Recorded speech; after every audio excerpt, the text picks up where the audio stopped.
In the 1950s, 1 out of every 4 motorcycles sold anywhere on Earth wore a single badge. It was not Harley, and it was not Honda, which barely existed yet. The badge said BSA, Birmingham Small Arms, a company that began by making rifles and grew into the largest motorcycle manufacturer the world had ever seen. Picture a British factory floor in that decade, finished bikes rolling off the line by the thousand. They owned Triumph outright. They won Britain's Royal Award for Exports 2 years running. They built around 75,000 bikes a year out of a single works the size of a small town. And then, in the space of about 3 years, all of it was gone. Not through a recession, and not because Honda built something they could not answer. It came apart over a frame, a single part. The metal tube the engine bolts into, the one thing on the bike that nobody had asked them to change. Here is the strange part. The man who ran this company had already seen the ending. 11 years earlier, he had flown to Japan, walked through Honda's factory, come home shaken, and written the whole thing down on paper. That warning sat in a filing cabinet, read and shelved, and they built the frame anyway. So this is the story of how the largest motorcycle company on the planet talked itself into collapse. It starts in 1960, 11 years before the fall. To understand how far BSA had to drop, you have to see what it was built on: guns. Long before the motorcycles, this was a Birmingham rifle works, founded in 1861 by 14 gun makers to build weapons on an industrial scale, and they were frighteningly good at it. The Browning machine guns and the Spitfires of the Battle of Britain came out of BSA. But after the war, the rifles gave way to 2 wheels. BSA bought Sunbeam, then Ariel, and in 1951 it took over Triumph itself, and the combined company became the largest motorcycle producer in the world. And BSA was not only motorcycles. Birmingham Small Arms was a sprawling industrial combine that made rifles, bicycles, cars, buses, steel, and machine tools. And it had come through the Second World War as one of the workshops of the nation. It built more than 126,000 of its rugged M20 side valve motorcycles for the war effort. So many that the M20 became one of the standard machines of the British forces. The Small Heath Works was bombed hard by the Luftwaffe, badly enough that production had to be scattered across dispersed factories just to keep going. This was a company that had helped win a war and then turned all that capacity toward filling the world's roads with motorcycles. This was not a boutique marque for enthusiasts. If a rival like Bro Superior was the Rolls-Royce of motorcycling, BSA was the Ford. It built solid, reliable, affordable machines by the 100,000, and it built them at a scale that is hard to picture now. The main works at Small Heath in Birmingham covered more than 1 million square meters and employed over 12,000 people. The advertising line said it plainly: 1 in 4 is a BSA. On the roads of Britain, across the export markets, in the hands of police forces and breakdown services around the world, that was simply true. And the bikes had soul as well as volume.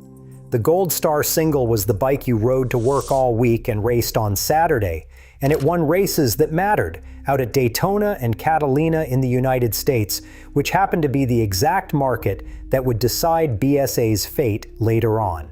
The little Bantam two-stroke, built from a German design taken as war reparations, put a whole generation onto 2 wheels for the first time, and BSA turned out more than 250,000 of them. By the late 1960s, BSA and Triumph together were bringing in so much foreign money that the company took the Queen's Award to Industry for its exports 2 years in a row in 1967 and 1968. By 1969, BSA and Triumph accounted for around 80% of everything the British motorcycle industry sent abroad. And more than any other, the market that mattered was America. America bought the big, fast twins in huge numbers, and America paid in dollars the country badly needed. Hold on to that, because when the crisis finally came, the American market was the one thing BSA could least afford to fumble, and the American market was the one it fumbled worst. But at the very top, the trouble was already visible to anyone willing to look. And in 1960, one man went looking. His name was Edward Turner, and he was one of the most gifted motorcycle designers Britain ever produced. He had drawn the Triumph Speed Twin in the 1930s, the engine layout that defined the British parallel twin for the next 40 years. By then, he was running the motorcycle side of the empire as managing director of BSA Motorcycles, and he decided he needed to see the competition with his own eyes. So he flew to Japan to tour the factories of Honda, Suzuki, and Yamaha, and to work out what countermeasures the British would need to stay on top. What he found frightened him. He came home and wrote a formal report, and that report still exists, and it reads like a man watching a wave he cannot stop.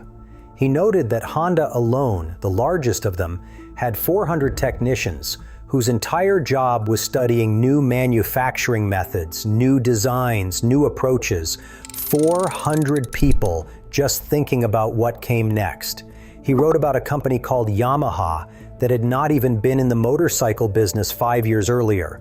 Yamaha built musical instruments, pianos and harmonicas. And this piano maker already had a motorcycle factory twice the size of Triumph's. The report saw more than just factories. It described a country that had rebuilt itself into something modern and busy, its streets already crammed with Japanese cars and Japanese motorcycles, its industry backed by a huge pool of well-trained young engineers who could be hired cheaply and who were pouring into exactly these new industries. And it described the thing that would prove deadliest of all, which was speed. The Japanese could take a new model from idea to showroom in a fraction of the time the British needed.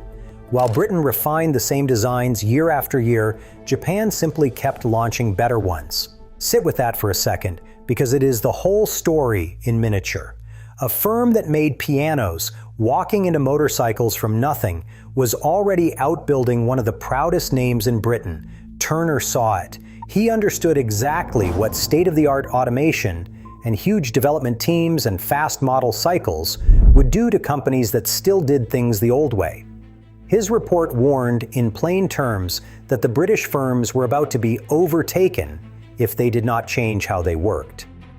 And here is the tragedy that sits at the center of this whole story. The warning was written, it was read, and almost nothing was done. The report went into the system and the company kept moving at its own comfortable pace because the bikes were still selling and the order books were still full, and it is very hard to convince a company that is winning that it is about to lose. Worse than that, the man who wrote the warning was also part of why it went unheeded. Turner was a genius, but he was a conservative one with an ego to match his talent. He resisted the big, expensive redesigns that the moment demanded, and he protected his own old engine layouts. The people around him could see it. Bert Hopwood, the great engineer who would later write the definitive insider account of the whole collapse, admired Turner's flair but thought his engineering judgment was weak and his need to be right even worse for the company. Good designs were shelved because they were not Turner's. Talented engineers spent years fighting for ideas that should have sailed straight through. In a company that desperately needed to move fast, one large personality at the top helped make sure it moved slowly.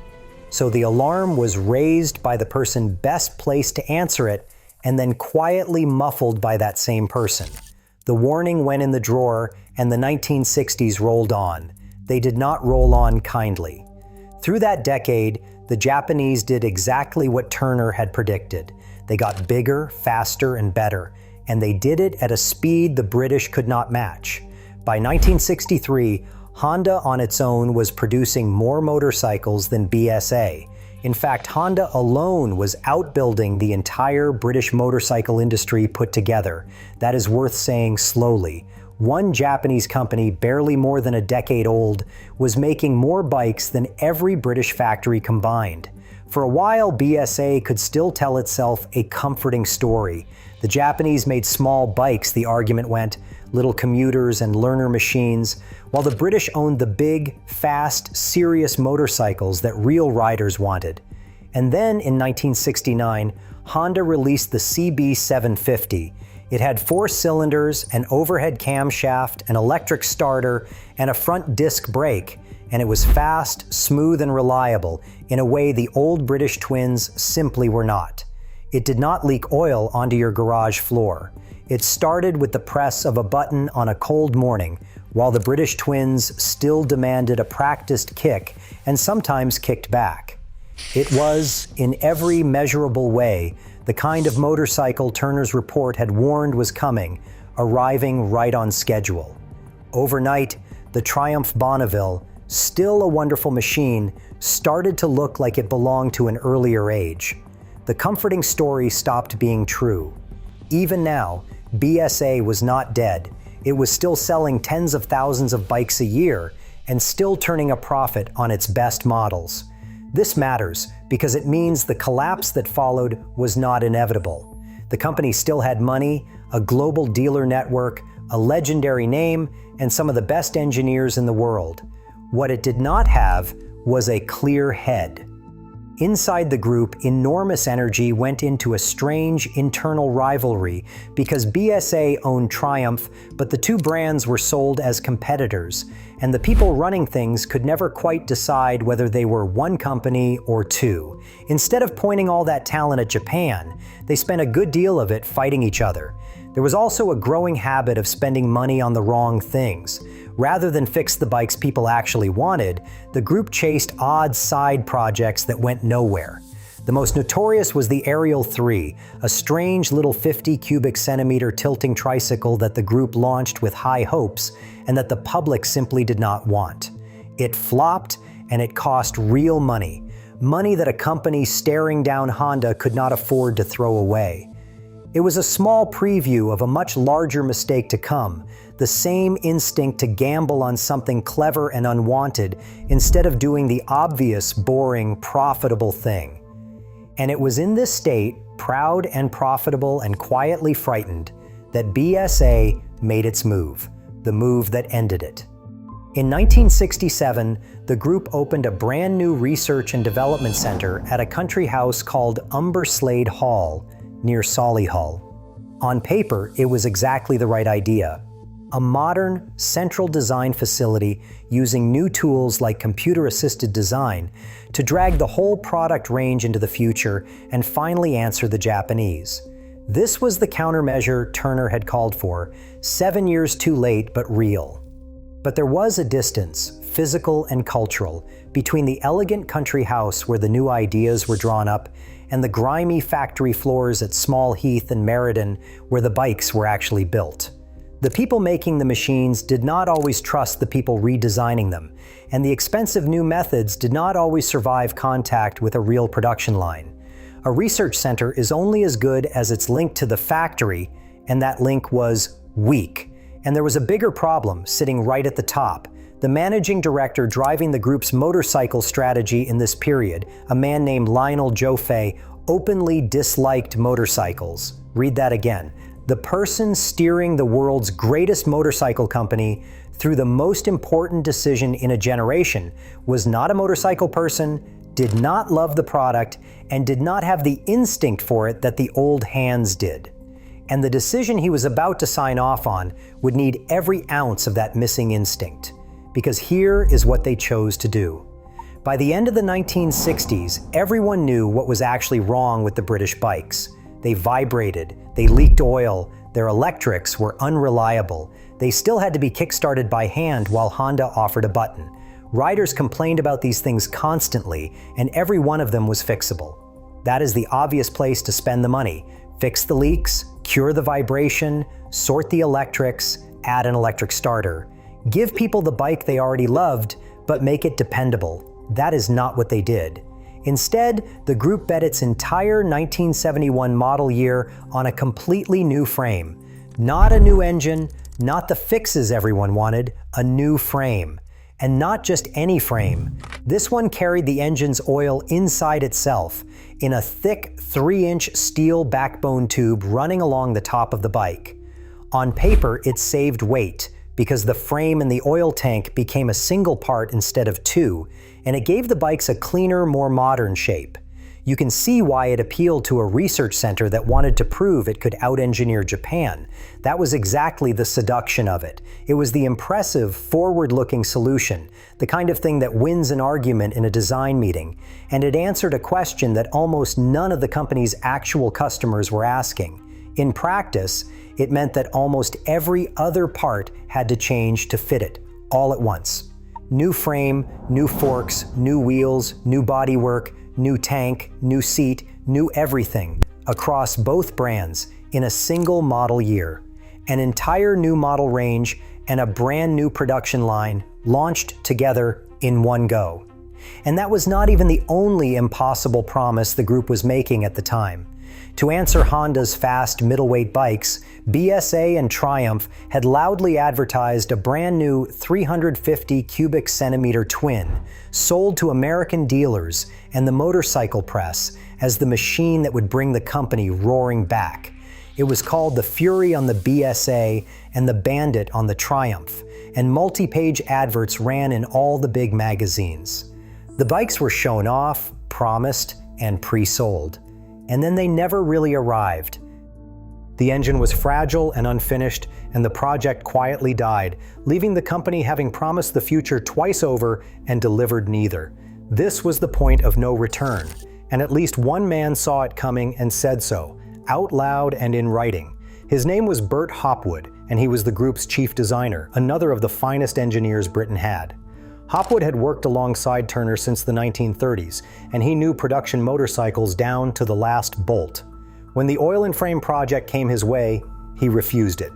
In October 1968, he wrote to Joffe and told him, in effect, that he would have nothing to do with it, because he knew that turning this idea into a reliable production bike in the time available was simply not possible, and that if he were the one to try, he would be blamed when it failed. So he put his refusal on paper.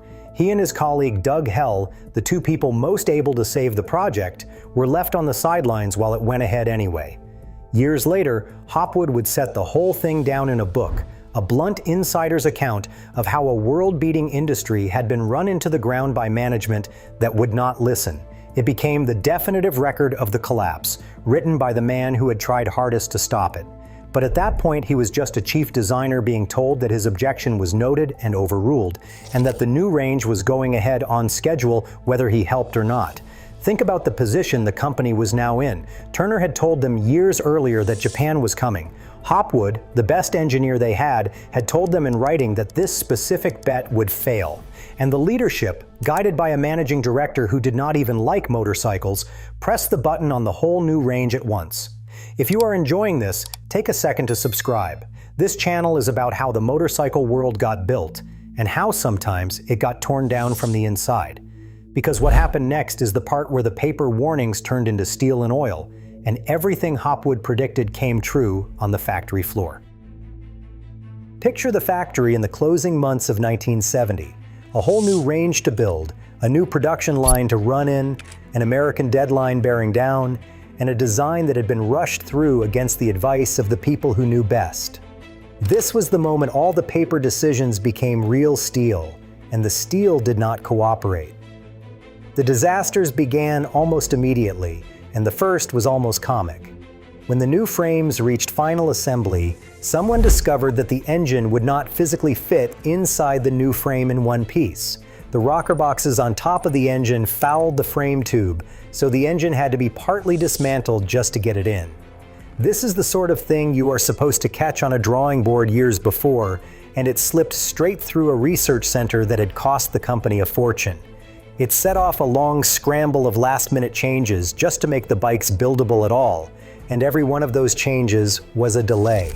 And every delay ate into the calendar that led to America. Then there was the frame itself. To make room for the oil inside the backbone, the whole bike sat higher, and the seat height climbed to around 34 inches. That does not sound dramatic until you try to ride one. It left a lot of ordinary riders stuck on their tiptoes at every stoplight, feet barely reaching the ground on a heavy machine. For a company whose whole appeal was the practical, everyman motorcycle, this was a strange own goal. And the clever oil-carrying frame did not even carry oil well. The engineers found that the oil frothed and foamed inside the big steel tube, so they had to cut back how much it held, which left the engine running with less oil than it should have and a real risk of overheating. On top of that, the frames began cracking around the mounts for the center stand, and when they cracked, they leaked the very oil they were built to hold. So the headline feature, the reason for the entire gamble, was a liability from the first day. There were smaller humiliations layered on top. The new frames were sent out finished in a pale dove gray coat that buyers disliked so much the company gave up and went back to black partway through the year. The switches and fittings felt cheap, and when the bikes finally reached the United States, the reaction from dealers was not excitement, but disbelief. These were people who had begged the factory for years to fix the real problems, and instead they had been handed a taller, stranger bike with all the same old faults and a fresh set of its own.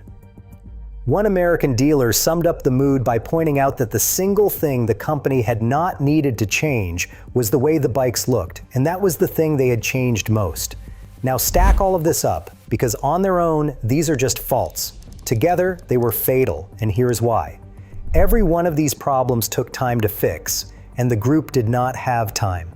The most important market for these bikes was the United States, where dealers stocked up in the spring for the summer riding season. That spring window was where the real money came from. And the delays, the redesigns, the engine that would not fit, the changes needed just to make the bikes safe to sell meant that BSA and Triumph missed the American selling season of 1971 almost entirely. The new bikes were not ready when the dealers needed them. The crates did not arrive in time. That is the moment the whole thing turned. Remember the opening. It came apart over a frame. This is how.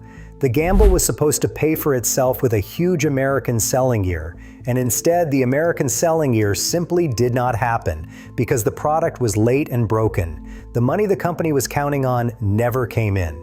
And a company the size of BSA burns cash fast. Once the sales did not arrive, the losses were immediate and large. The group posted a trading loss of £3 million, and it said so almost in disbelief, noting that it had happened despite all their success. This is how big industrial companies actually die, not in one dramatic moment, but in a fast, quiet loss of confidence. The suppliers who had always been paid started asking for their money sooner. The banks that had always said yes started reading the accounts more carefully. A company that misses its biggest season does not just lose that season's profit, it loses the faith of everyone it depends on all at once. By 1972, BSA was cutting staff and scrambling for cash, and the creditors that had been happy to lend to the mighty BSA were now circling a company that suddenly looked very fragile. By the autumn of 1972, it was effectively over. The chairman, Lord Shawcross, had to go to the British government and deliver a brutal message. BSA would shortly be unable to meet its obligations, and unless the government stepped in, Barclays Bank would be asked to send in a receiver. The largest motorcycle producer the world had ever seen was, in plain language, going bust. And it was going bust not because Japan had built a better bike, though Japan had, but because it had spent its last strong years and a great deal of its money changing a frame that did not need changing and had missed the one selling season that could have kept it alive. What came next was less a rescue than a burial with paperwork. In 1973, the government forced a merger to try to save some part of the British motorcycle industry. BSA and Triumph were pushed together with Norton under a businessman named Dennis Poor into a new company called Norton Villiers Triumph. When Poor looked at the books, the scale of the wound became clear. He said that in the period ending in July 1973, the BSA and Triumph Company had run up losses of some £16 million. The £3 million loss had been only the beginning. And notice what got traded away to make the deal work. In exchange for the motorcycle operations, the group's healthier, non-motorcycle divisions were handed over, and the most valuable of those was Carbody's, the firm that built the classic London black cab. There is something bleak in that. The company that had put 1 in 4 motorcycles on the planet was now worth more to the deal for the taxi bodies it made on the side than for the bikes that had made it famous. The new company's name did not even include the letters BSA. The badge that had once meant 1 in 4 was simply left off the door. For a firm that had employed tens of thousands and led an entire national industry, this was an almost unbelievable fall. 10 years earlier, it had been the biggest motorcycle maker on Earth. Now it was a distressed asset, its best engineers scattered, its factories on the block, its proud name a liability to be quietly dropped. At Small Heath, the birthplace of the whole empire, they eventually stopped building BSA motorcycles altogether and turned the line over to assembling Triumph triples instead. In its final stretch as a real manufacturer, the once vast BSA catalog had shrunk to a mere handful of models. A company that had offered the world a motorcycle for every kind of rider was down to scraps, building someone else's bikes in its own cathedral of a factory. The dismantling went on. Poor's plan to make the merged company survive meant closing factories, and when he announced the closure of the Triumph plant at Meriden, the workers refused to go. Around 3,000 jobs were on the line, and the response was one of the most famous industrial actions in British history, an 18-month sit-in, with the workers occupying the plant and eventually running part of it themselves as a cooperative. For a year and a half, the gates were held by the very people who built the bikes, many of them drawing the same wage from top to bottom and keeping the Bonnevilles trickling out to pay their way. It was loyalty and stubbornness aimed at a wound that had been inflicted years before in a boardroom and on a drawing board by people who had stopped listening. There is one last detail, and it is the cruelest one. That same research center at Umberslade Hall, the one whose oil-in-frame project helped kill the company, had also been quietly working on something genuinely visionary: a rotary engine, a compact, smooth, futuristic power unit that could have been years ahead of anything the Japanese were selling. BSA never lived to put it on the market. When the company collapsed, that rotary project was inherited by Norton, which spent the next 20 years developing it and even won races with it, long after the name BSA had faded from the showrooms. So the very same building produced both the mistake that destroyed the company and an idea that might have saved it, and the company died before it could ever tell the difference. BSA was the biggest domino, and when it went over, it took much of the British industry with it. Within a few years, Norton was finished as a volume maker, Triumph survived only as that workers' cooperative clinging on at Meriden, and the country that had once built 1 in 4 of the world's motorcycles built almost none that anyone would remember. The proud British badges that had ruled motorcycling for half a century faded from the world's roads, and the throne BSA had held for decades passed, more or less permanently, to the Japanese firms it had been warned about a decade before. That is what makes this a tragedy rather than just a failure. It is easy to say that Japan simply beat Britain, and in the long run, on automation and quality and speed, Japan did. But BSA did not have to fall the way it fell, or as fast as it fell. It was still profitable when it made its choice. It had the money, the name, and the engineers.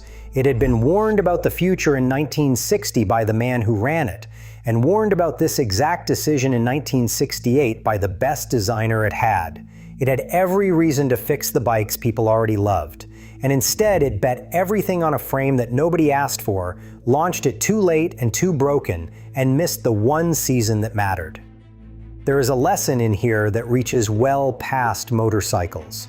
The dangerous moment for any company is not when the threat is obvious and it is already losing. It is the moment just before that, when the money is still coming in and the warning is still only words on a page, and it is so much easier to keep doing the comfortable thing than to make the hard, unglamorous fixes that would actually help. BSA had the warning, had the talent, and had the time. It spent all three on the wrong bet. And by the time the danger was undeniable, the season was already lost and the cash was already gone. No single Japanese motorcycle killed BSA. One decision did.